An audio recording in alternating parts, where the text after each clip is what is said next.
Assalamualaikum warahmatullahi wabarakatuh. Selamat kuliah pengambilan sistem keputusan. Kita masuk ke materi selanjutnya, yaitu pengambilan. Ada beberapa langkah dalam pengambilan keputusan. Sebelum masuk ke langkah-langkah yang harus diambil dalam keputusan, mengapa harus di keputusan?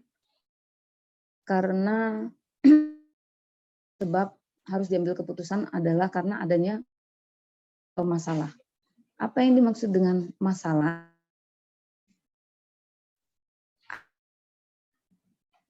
Masalah merupakan suatu potensi menimbulkan kerugian atau bisa jadi sebaliknya, yaitu menghasilkan keuntungan di luar kebiasaan. Nah, pengambilan merupakan tindakan memberikan respon terhadap yang terjadi. Jadi penekanan atau peluang untuk menyelesaikan suatu. Oke ya, ini selanjutnya terkait dengan masalah. Pengambilan keputusan itu terjadi masalah. Sebelum masuk ke poin yang selanjutnya, yang tahu apa yang dimaksud dengan keputusan? Keputusan memilih suatu strategi atau tindakan suatu masalah. Apa tujuan yang didapat dalam strategi bahan masalah atau pengambilan keputusan tersebut?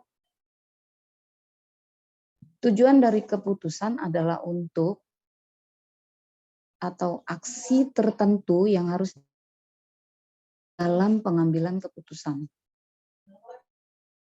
Jadi, secara garis besar, keputusan adalah tindakan memilih strategi yang diyakini pimpinan akan terbaik atas atau kejadian yang suatu masa. Oke.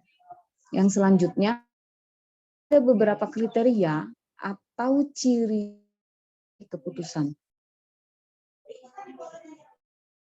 Pertama, pilihan atau banyak pilihan atau alternatif. Yang kedua, kendala atau syarat tertentu. Yang ketiga, adanya model tingkah laku baik yang terstruktur maupun tidak terstruktur. Yang keempat,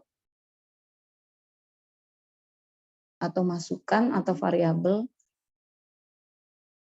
adanya faktor resiko, dan yang terakhir ketepatan dan keakuratan dalam beberapa kondisi. Oke, yang selanjutnya, pengambilan keputusan suatu organisasi merupakan hasil suatu proses dan partisipasi lurus dari seluruh anggota organisasi tersebut. Apa harus dilakukan pengambilan? Karena salah satu tindak atau yang diberikan untuk menyelesaikan masalah. Oke. Kita lanjutkan. Ada yang mau ditanyakan? Kalau tidak, saya lanjutkan.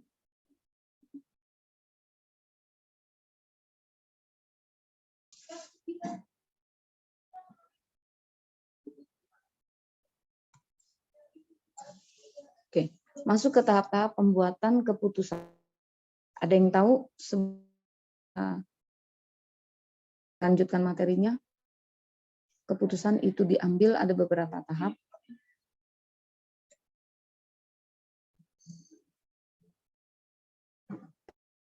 Kan bertanya, ada yang tahu ciri-ciri atau kriteria untuk dari suatu keputusan?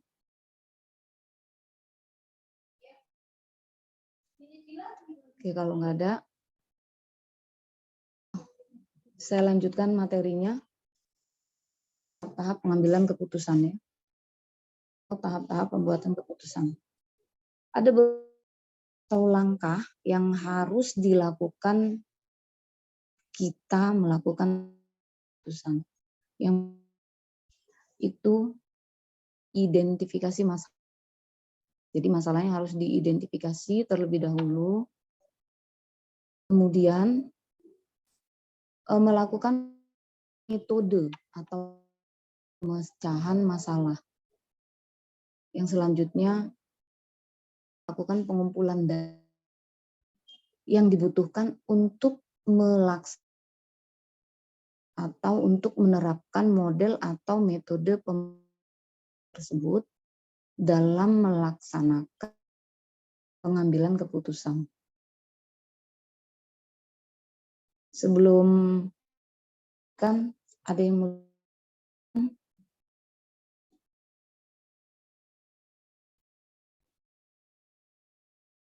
tidak, lanjutkan ya.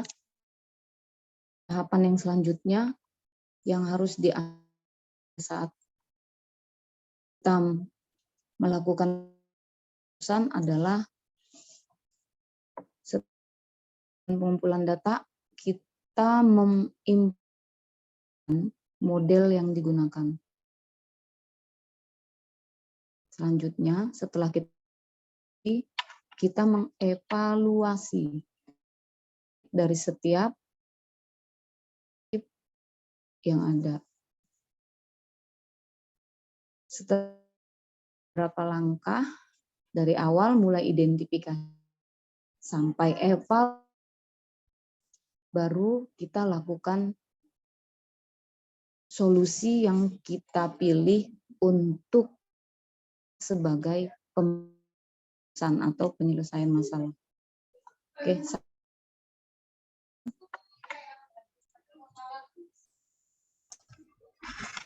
Cukup ya.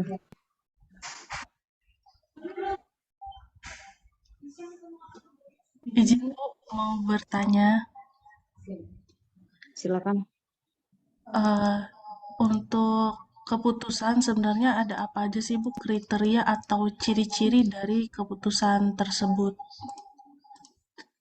Oke. Di materi sudah ciri-ciri atau kriteria berikan bahwa kriteria ciri dari keputusan itu salah satunya adalah harus mempunyai ada beberapa alternatif atau pilihan beberapa kriteria. Jadi tidak saat kita akan melakukan pengambilan keputusan itu tidak satu. Jadi ada beberapa pilihan atau yang kedua harus memperbanyak, kedua harus ada syarat atau kendala atau ketentuan dari beberapa alternatif itu. Alternatif masing-masing pilihan mempunyai syaratnya, ketentuannya. Adanya pola model tingkah laku baik yang dia terstruktur atau tidak.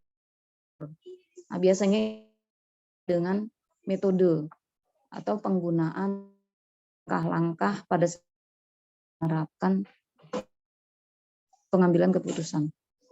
Yang keempat, banyak atau inputan. Dia salah satu kriteria dari alternatif tadi.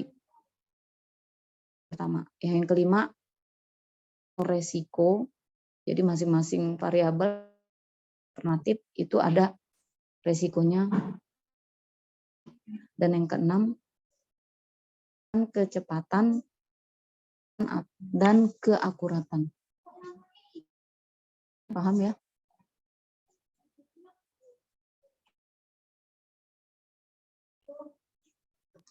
Paham, Bu.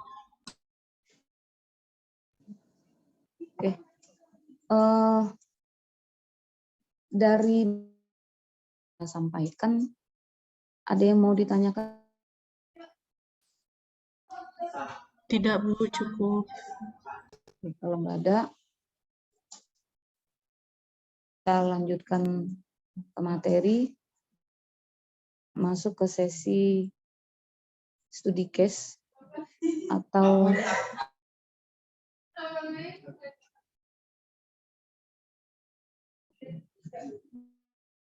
materi yang saya berikan tadi.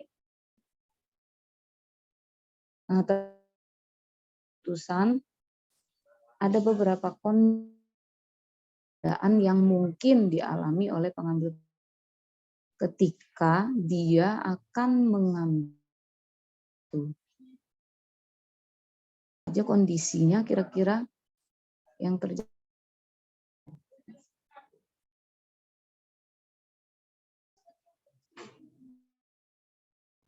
Oke, kita lanjutkan ya. Pengambilan keputusan dilakukan, ada beberapa kondisi atau yang mungkin dialami. Pengambilan keputusan itu dalam kondisi kepastian atau dalam kondisi yang pasti. Alternatif diketahui secara pasti.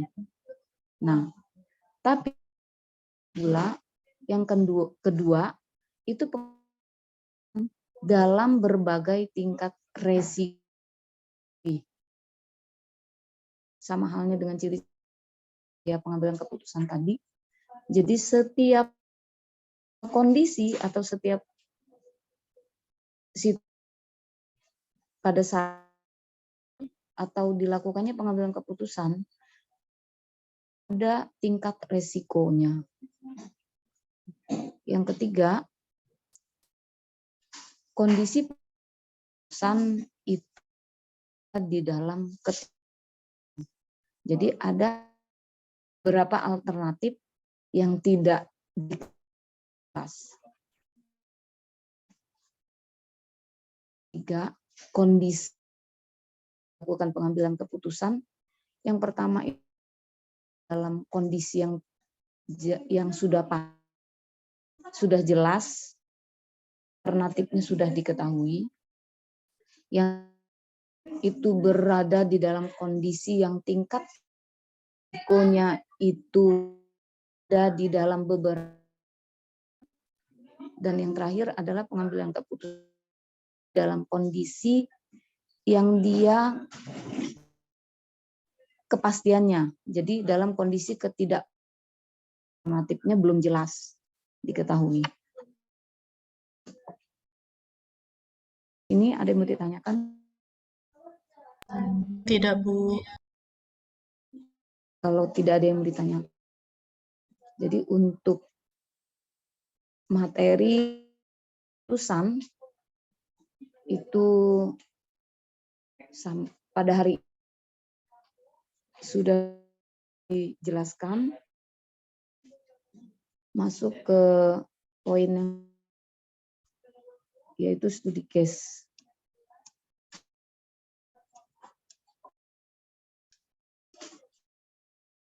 Oke ya. Nanti ada dan pengumpulannya itu via email. Tidak ada yang mau ditanyakan. Keputusan saya cukupkan sampai di sini. Kita lanjutkan untuk minggu yang akan datang. Oke.